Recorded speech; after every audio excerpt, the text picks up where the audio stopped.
नवीन वर्ष, नवीन सुरुवात आणि हा माझा नवीन पहिला व्लॉग. हाय गाईज, मी हर्षदा आणि आज गुढीपाडव्याच्या शुभमुहूर्तावर मी माझा पहिला व्लॉग स्टार्ट करते. खरं तर खूप दिवसाआधी मला व्लॉगिंग स्टार्ट करायची होती, पण थोडीशी कुठेतरी भीती वाटायची की होईल का नाही, काय दाखवणार किंवा अनेक प्रश्न होते मनात. पण आज खरं तर मी नवीन वर्षाची सुरुवात अशी गोड छान केलेली आहे आणि ती पहिल्या व्लॉगने सुरुवात केलेली आहे.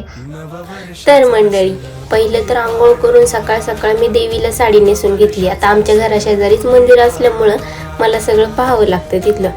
तर मी मंदिरात जाऊन साडी नेसवली देवीला, तुळशीला पाणी वगैरे घातलं, तुळशीचं पूजन केलं, तिथं गुढी उभारून घेतली. आता छानसं असं फुलांचं डेकोरेशन सुद्धा करून घेतलं. घरातली गुढी उभारून घेतली.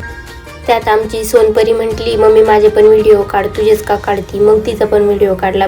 आता सकाळपासून एवढी कामं होती की मेकअप करायला टाइमच नाही भेटला बरं का. आता आमरस चपातीचा बेत केला होता. व्हिडिओ आवडला असेल तर नक्कीच फॉलो करा.